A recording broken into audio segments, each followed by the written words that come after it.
बांकीपुर विधानसभा उपचुनाव के लिए वोटिंग 30 जुलाई को हो चुकी है और अब सभी की नजर 3 अगस्त को आने वाले चुनाव परिणाम पर है।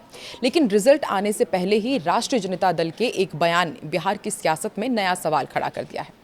मामला ये है कि राजद प्रवक्ता एजाज अहमद ने भाजपा और प्रशांत किशोर के बीच कथित राजनीतिक संबंधों को लेकर हमला बोला है। सवाल ये है कि जब चुनाव हो चुके हैं और नतीजे अभी सामने आए भी नहीं हैं, तब आरजेडी का पूरा फोकस बीजेपी और प्रशांत किशोर के कथित कनेक्शन पर क्यों है? आइए इसे डिकोड करने की कोशिश करते हैं। नमस्कार, मैं हूं आकांक्षा और आप देख रहे हैं न्यूज़ 18 का डिजिटल प्लेटफॉर्म। बांकीपुर उपचुनाव के लिए मतदान हो चुका है और अब प्रत्याशियों की किस्मत ईवीएम में बंद है। अब बस नतीजों का इंतजार है। ऐसे समय में आमतौर पर राजनीतिक दल अपने उम्मीदवार की जीत का दावा करते हैं और अपने पक्ष में माहौल होने की बात करते हैं, लेकिन राजद के प्रवक्ता एजाज अहमद का ताज़ा बयान चुनाव परिणाम से ज़्यादा बीजेपी और प्रशांत किशोर के कथित संबंधों पर केंद्रित है। दरअसल एजाज अहमद ने आरोप लगाए हैं कि भाजपा और प्रशांत किशोर लंबे समय से एक दूसरे को राजनीतिक लाभ पहुंचाने की रणनीति पर काम करते रहे हैं। उन्होंने नीतीश कुमार के पुराने बयान का हवाला दिया और प्रशांत किशोर के जेडीयू में राष्ट्रीय उपाध्यक्ष बनाए जाने को लेकर अमित शाह की भूमिका का भी जिक्र किया है। अब सवाल ये है कि जब सभी पार्टियां चुनाव परिणाम के इंतजार में हैं, तो आरजेडी पीके और बीजेपी के कनेक्शन का हवाला क्यों दे रही है? क्या ये विपक्षी रणनीति का हिस्सा है या फिर बांकीपुर के संभावित नतीजों को लेकर के आरजेडी ने पहले से ही अपना राजनीतिक नैरेटिव तैयार करना शुरू कर दिया है? क्या रिजल्ट से पहले ही हार का नैरेटिव तय हो चुका है? साफ है, आरजेडी के दावे के साथ ही यहीं से राजनीतिक सवाल खड़ा होता है कि क्या आरजेडी को बांकीपुर में अपने प्रदर्शन को लेकर कोई अंदाजा हो गया है और इसलिए वो नतीजों से पहले एक वैकल्पिक राजनीतिक नैरेटिव तैयार कर रही है।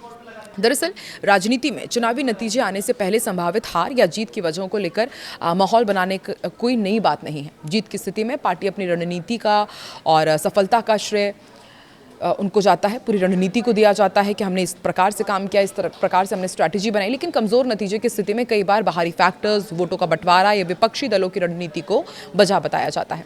ऐसे में राजद प्रवक्ता के मौजूदा बयान को इसी राजनीतिक नजरिए से देखा जा रहा है।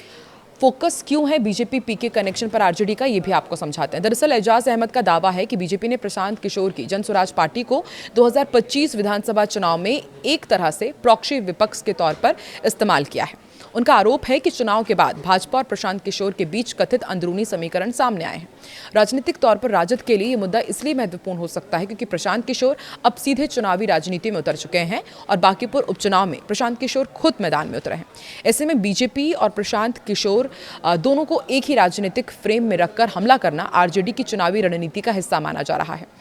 और खास बात यह है कि प्रशांत किशोर खुद बांकीपुर उपचुनाव में मैदान में थे। मतदान पूरा होने के बाद अब उनके प्रदर्शन का भी फैसला सामने आने वाला है। ऐसे में राजद के बयान को सिर्फ भाजपा और प्रशांत किशोर पर हमला मानना पर्याप्त नहीं है।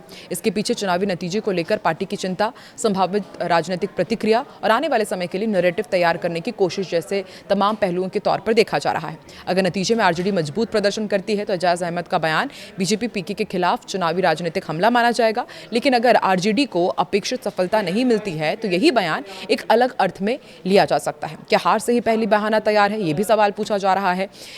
इस पूरे बयान का सबसे बड़ा सवाल यही है कि क्या आरजेडी ने नतीजे से पहले ही ये बताने की कोशिश शुरू कर दी है कि अगर बांकीपुर में प्रदर्शन कमजोर रहा तो उसके पीछे बीजेपी और प्रशांत किशोर का कथित राजनीतिक समीकरण जिम्मेदार होगा, या फिर राजद को भरोसा है कि नतीजा उसके पक्ष में आएगा और वो भाजपा और प्रशांत किशोर के कथित रिश्तों को लेकर पहले से ही राजनीतिक हमला तेज कर रही है। दोनों ही संभावनाएं हैं, लेकिन एक बात साफ है, वोटिंग खत्म होने के बाद ये दिया गया बयान चुनावी रणनीति से ज्यादा अब नतीजों के बाद की राजनीतिक कहानी तैयार करने की कवायद के रूप में देखा जा रहा है।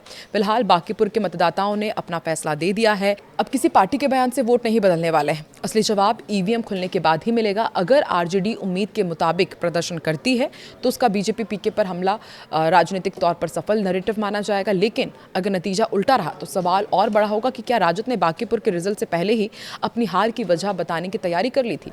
यही सवाल अब नतीजे तक बांकीपुर की सियासत को दिलचस्प बनाए रखेगा। फिलहाल ईवीएम में बंद जनादेश का इंतजार है, लेकिन रिजल्ट से पहले आरजेडी के बीजेपी पीके कनेक्शन वाले बयान ने बांकीपुर के चुनावी मुकाबले को एक नया राजनीतिक ट्विस्ट जरूर दे दिया। सबको इंतजार अब 3 अगस्त का है, कौन यहां से जीतेगा, क्या बीजेपी का कैंडिडेट, क्योंकि ये अब राजनीतिक साख का सवाल है नितिन नबीन के लिए, जो कि बीजेपी के राष्ट्रीय अध्यक्ष है। वहीं दूसरी तरफ प्रशांत किशोर, जो एक बार पहले चुनाव हार चुके हैं, लेकिन अब बीजेपी के राष्ट्रीय अध्यक्ष की सीट बांकीपुर से ही यहाँ पर सीधे बीजेपी को टक्कर देने की कोशिश कर रहे हैं। लेकिन आरजेडी ने ये बयान ला करके एक नया सियासी घमासान यहाँ पर ला दिया। आपको क्या लगता है, इस बार बांकीपुर का किंग कौन होगा, बॉस कौन होगा? कमेंट सेक्शन में जरूर बताएं।